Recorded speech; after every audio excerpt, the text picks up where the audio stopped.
লখনৌতে কর্মসূত্রে থাকতো, আর কি ফ্যাকাল্টিস ছিল ওখানে ওই অ্যানিমেশন এবং কার্টুন যেগুলো তৈরি হয় না, সেই কাজগুলো করতো।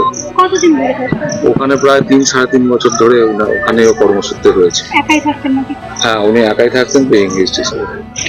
কি হয়েছে ঘটনা? ওখানে ঘটনাটা বলতে যে আপনারা সবাই তো দেখেছেন মিডিয়া থ্রুতে বা এখানে যোগী আদিত্যনাথ ওখানে গেছিলেন, রাজনাথ সিং এবং প্রধানমন্ত্রী শোক প্রকাশ করেছেন। ওটা শর্ট সার্কিট থেকে হয়েছে, এসি শর্ট সার্কিট থেকে আগুন লেগেছে, নিচের তলায় লেগেছিল, তারপরে উপর তলায় ওঠে এবং ওদের প্রায় 22 জন মতো ওই রুমে ছিল, আর 5-7 জন ওরা নামতে পেরেছে।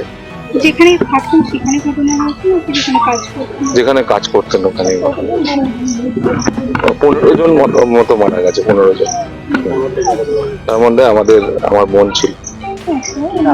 কি নাম? ওকে আমরা মিকা বলেই রাখি। ও অনামিকা সামন্ত।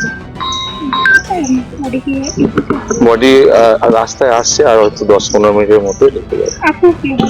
আমার বোন, আমার মানে আমার মামা তো। আমার নাম কৌশিক সামন্ত আমার নাম। এই জায়গাটার নাম? এই জায়গাটার নাম গড়বালিয়া, জগৎবল্লভপুরের মধ্যে। ওয়েস্ট বেঙ্গলে আরেকজন ছিল, 2 জন।